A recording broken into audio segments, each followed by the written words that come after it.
Chapitre 22.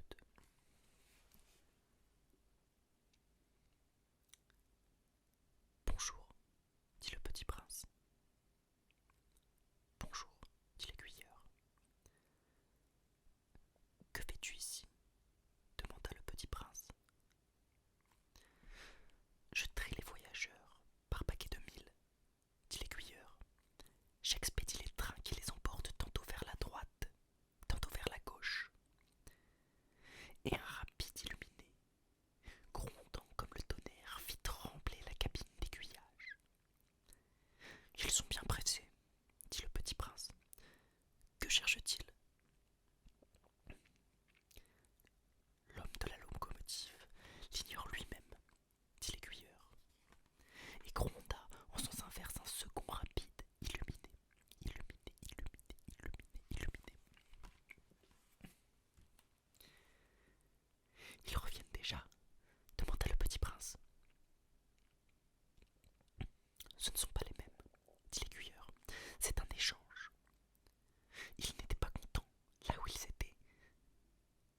On n'est jamais content là où l'on est, dit l'aiguilleur.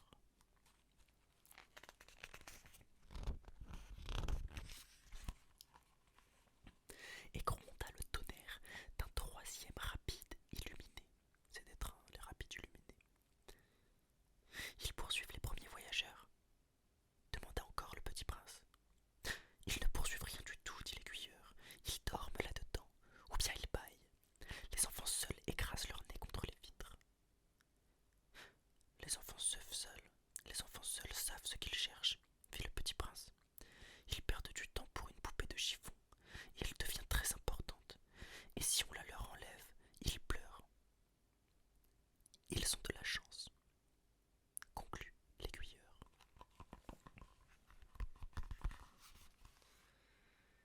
Chapitre 23. Chapitre 23. Bonjour, dit le petit prince. Bonjour, répondit le marchand. C'était un marchand de pilules perfectionnées qui apaise la soif. On en avale une par semaine et l'on n'éprouve plus le besoin de boire. Pourquoi vends-tu ça? Dit le petit prince. C'est une grosse économie de temps, dit le marchand. Les experts ont fait des calculs. On épargne 53 minutes par semaine. Mais et que fait-on de ces 53 minutes? On en fait ce que l'on veut. Moi, se dit le petit prince, si j'avais 53 minutes à dépenser, je marcherais tout doucement vers une fontaine.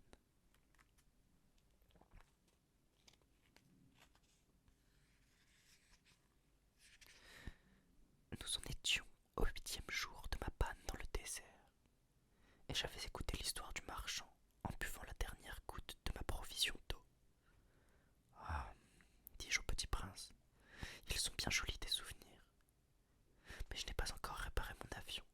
Je n'ai plus rien à boire et je serais heureux, moi aussi, si je pouvais marcher tout doucement vers une fontaine.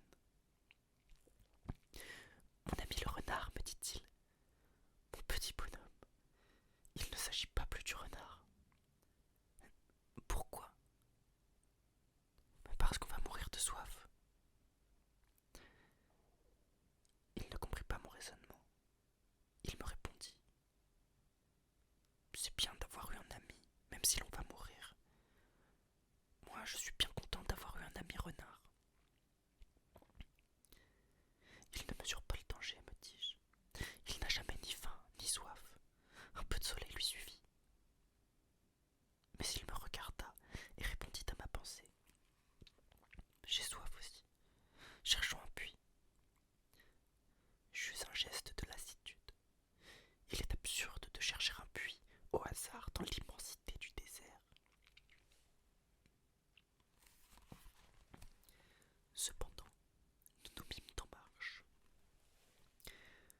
Quand nous eûmes marché des heures en silence, la nuit tomba et les étoiles commencèrent de s'éclairer. Je les apercevais comme en rêve, ayant un peu de fièvre à cause de ma soif. Les mots du petit prince dansaient dans ma mémoire. Tu as donc soif toi aussi? Lui demandai-je. Mais Mais il ne répondit pas à ma question. Il me dit simplement: l'eau peut être aussi bonne pour le cœur. Je ne compris pas sa réponse, mais je me tus. Je savais bien qu'il ne fallait plus l'interroger.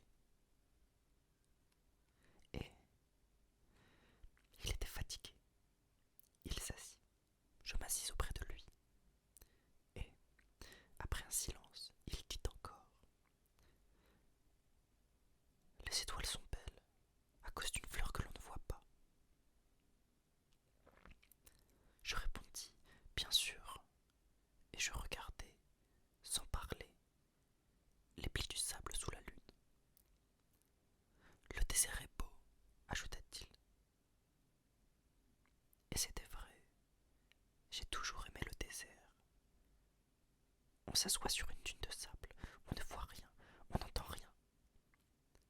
Et cependant, quelque chose rayonne en silence. Ce qui embellit le désert, dit le petit prince, c'est qu'il cache un puits quelque part. Je fus surpris de comprendre soudain ce mystérieux rayonnement du sable. Lorsque j'étais petit garçon, j'habitais une maison ancienne et la légende racontait qu'un trésor y était enfui. Bien sûr, jamais personne n'a su le découvrir, ni peut-être même ne l'a cherché. Mais il enchantait toute cette maison. Ma maison cachait un secret au fond de son cœur.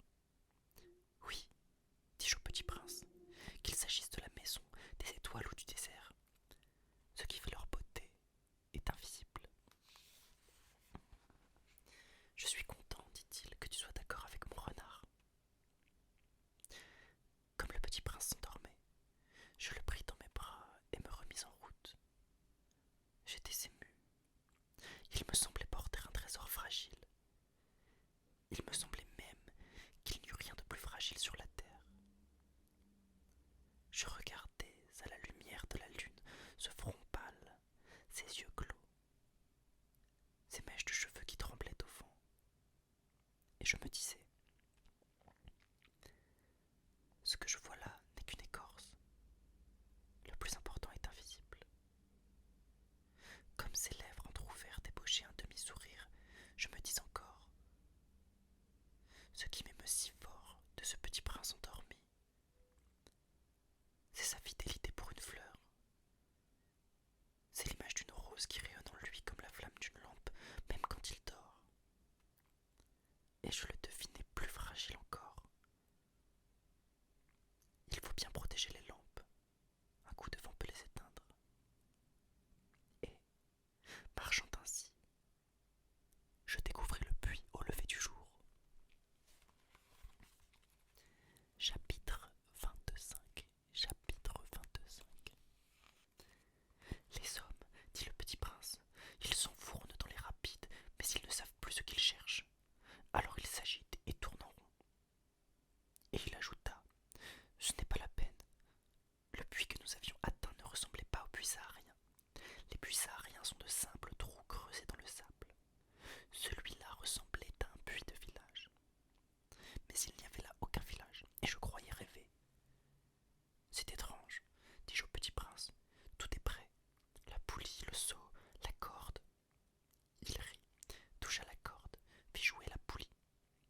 Et la poulie gémit, comme gémit une vieille girouette, quand le vent a longtemps dormi.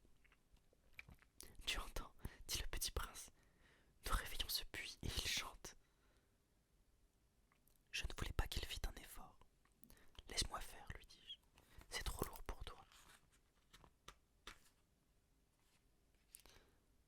Lentement, je hissai le plot jusqu'à la margelle,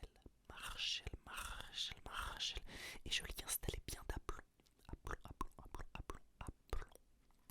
Dans mes oreilles durait le chant de la poulie, et, dans l'eau qui tremblait encore, je voyais trembler le soleil. J'ai soif de cette eau-là, dit le petit prince, donne-moi à boire. Et je compris ce qu'il avait cherché. Je soulevai le seau jusqu'à ses lèvres. Il but, les yeux fermés. C'était doux comme une fête. Cette eau était bien autre chose qu'un aliment. Elle était née de la marche sous les étoiles, du chant de la poulie, de l'effort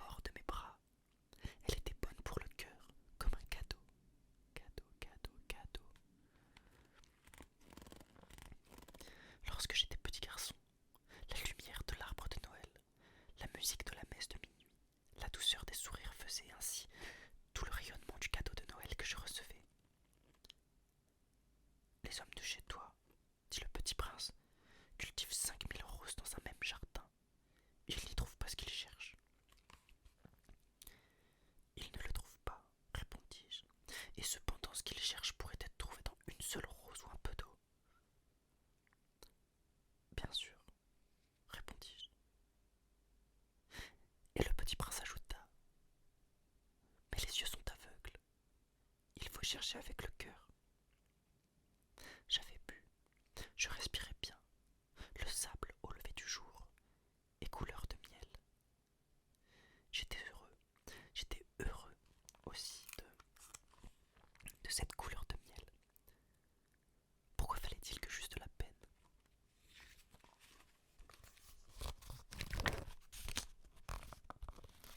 Je vous invite à regarder cette magnifique illustration du Petit Prince avant qu'on passe à la page suivante.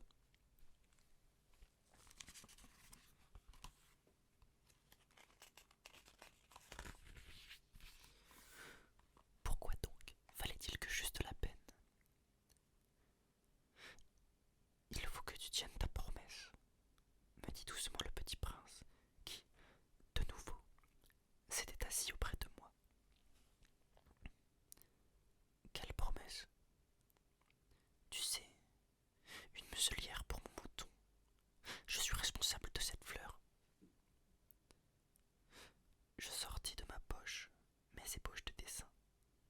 Le Petit Prince les aperçut et dit en riant: Des baobabs, ils ressemblent un peu à des choux. Oh, moi qui étais si fier des baobabs. Ton renard, ses oreilles, elles ressemblent un peu à des cornes et elles sont trop longues. Et il rit encore.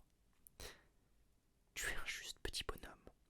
Je ne savais rien dessiner que les bois fermés et les bois ouverts. Oh, ça ira, dit-il. Les enfants savent. Je crayonnai donc une muselière et j'eus le cœur serré en la lui donnant. Tu as des projets que j'ignore. Mais il ne répondit pas.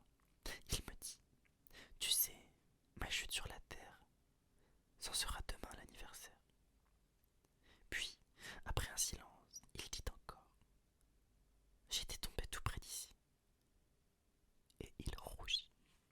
Et de nouveau, sans comprendre pourquoi, j'éprouvais un chagrin bizarre. Cependant, une question me vint.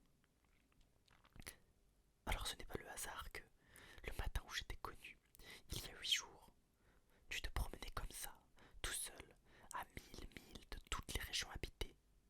Tu retournais vers le point de ta chute. Le Petit Prince rougit encore, et j'ajoutai, en hésitant, à cause, peut-être, de l'anniversaire. Le Petit Prince rougit de nouveau. Il ne répondait jamais aux questions, mais quand on rougit, ça signifie oui, n'est-ce pas? Lui dis-je, j'ai peur. Mais il me répondit: Tu dois maintenant travailler. Tu dois repartir vers ta machine, je t'attends ici. Reviens demain soir. Mais je n'étais pas rassuré. Je me souvenais du renard. On risque de pleurer un peu si on s'est laissé apprivoiser.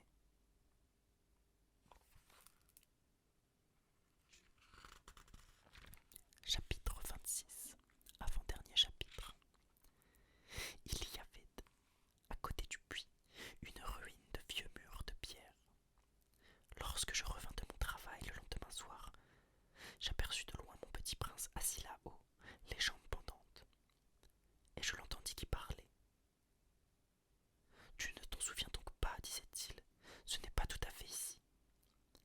Une autre voix lui répondit sans doute, puisqu'il répliqua: Si, si, c'est bien le jour, mais ce n'est pas ici l'endroit. Je poursuivis ma marche vers le mur. Je ne voyais ni n'entendais toujours personne. Pourtant le Petit Prince répliqua de nouveau: Bien sûr, tu verras où commence ma trace dans le sable. Tu n'as qu'à m'y attendre. J'y serai cette nuit. J'étais à 20 mètres du mur et je ne voyais toujours rien. Le Petit Prince dit encore, après un silence: Tu as du bon venin. Tu es sûr de ne pas me faire souffrir longtemps? Je fis halte, le cœur serré, mais je ne comprenais toujours pas. Maintenant va-t'en, dit-il, je veux redescendre. Alors, j'abaissai moi-même les yeux vers les pieds du mur, et je fis un bond. Il était là, dressé vers le Petit Prince, un de ces serpents jaunes qui vous exécutent en 30 secondes. Tout en fouillant ma poche pour en tirer mon revolver, je pris le pas de course, mais, au bruit que je fis, le serpent se laissa doucement couler dans le sable.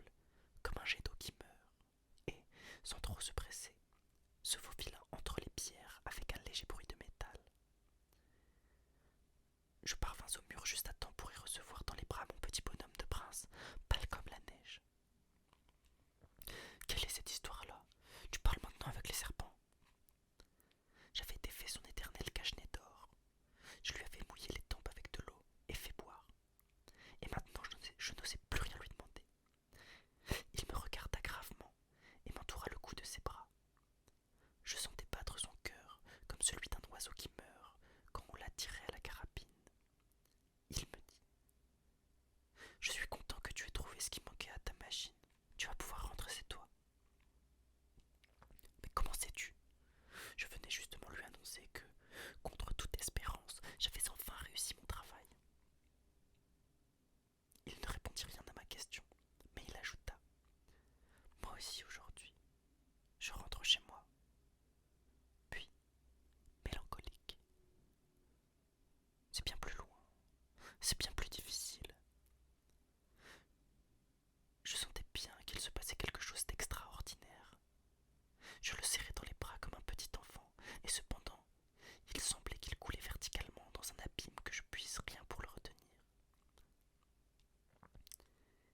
Il avait le regard sérieux, perdu très loin. J'ai ton mouton, et j'ai la caisse pour le mouton, et j'ai la muselière. Et il sourit avec mélancolie. J'attendis longtemps. Je sentais qu'il se réchauffait peu à peu. Petit bonhomme, tu as eu peur. Il avait eu peur, bien sûr, mais il rit doucement. J'aurais bien plus peur ce soir.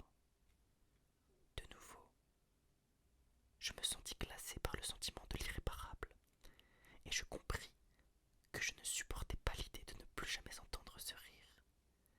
C'était pour moi comme une fontaine dans le désert. Petit bonhomme, je veux encore t'entendre rire. Mais il me dit: cette nuit, ça fera 1 an. Mon étoile se trouvera juste au-dessus de l'endroit où je suis tombé l'année dernière. Petit bonhomme, n'est-ce pas que c'est un mauvais rêve, cette histoire de serpent et de rendez-vous et d'étoiles? Mais il ne répondit pas à ma question.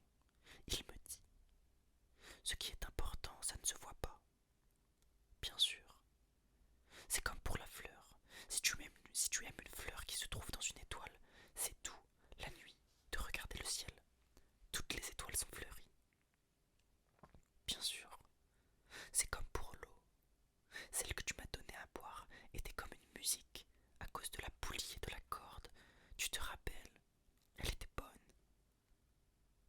Bien sûr.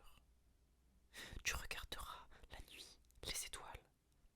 C'est trop petit chez moi pour que je te montre où se trouve la mienne. C'est mieux comme ça. Mon étoile, ce sera pour toi une des étoiles. Alors toutes les étoiles, tu aimeras les regarder. Elles seront toutes tes amies. Et puis, je vais te faire un cadeau. Il rit encore. Ah, petit bonhomme, j'aime entendre ce rire. Justement, ce sera mon cadeau. Ce sera comme pour l'eau. Que veux-tu dire? Les gens ont des étoiles qui ne sont pas les mêmes. Pour les uns qui voyagent, les étoiles sont des guides. Pour d'autres, elles ne sont rien que de petites lumières. Pour d'autres qui sont savants, elles sont des problèmes. Pour mon businessman, elles étaient de l'or. Mais toutes ces étoiles-là se taisent. Toi, tu auras des étoiles comme personne n'en a. Que veux-tu dire? Quand tu regarderas le ciel la nuit, puisque j'habiterai dans l'une d'entre elles, puisque je rirai dans l'une d'elles, alors ce sera pour toi comme si riaient toutes les étoiles. Tu auras, toi, des étoiles qui savent rire. Et il rit encore. Et quand tu seras consolé, on se console toujours. Tu seras content de m'avoir connu. Tu seras toujours mon ami.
Je ne te quitterai pas.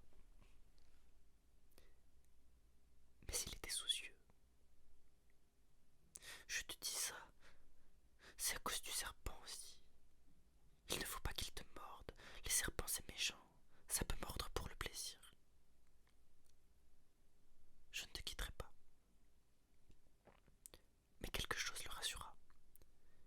C'est vrai qu'ils n'ont plus de venin pour la seconde morsure. Cette nuit-là, je ne le vis pas se mettre en route. Il s'était évadé sans bruit. Quand je réussis à le rejoindre, il marchait décidé, d'un pas rapide.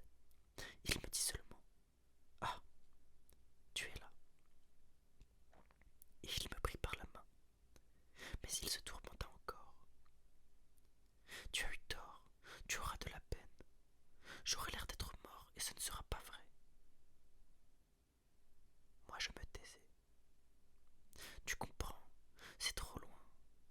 Je ne peux pas emporter ce corps-là, c'est trop lourd. Moi je me taisais. Mais ce sera comme une vieille écorce abandonnée. Ce n'est pas triste les vieilles écorces. Moi je me taisais. Il se découragea un peu, mais il fit encore un effort. Ce sera gentil, tu sais. Moi aussi je regarderai les étoiles. Toutes les étoiles seront des puits avec une poulie rouillée. Toutes les étoiles me verseront à boire. Moi je me taisais. Ce sera tellement amusant. Tu auras 500 millions de grelots. J'aurai 500 millions de fontaines. Et il se tut aussi, parce qu'il pleurait. C'est là. Laisse-moi faire un pas tout seul. Et il s'assit parce qu'il avait peur. Il dit encore: Tu sais, ma fleur, j'en suis responsable. Et elle est tellement faible. Et elle est tellement naïve. Elle a 4 épines de rien du tout pour la protéger contre le monde. Moi je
et au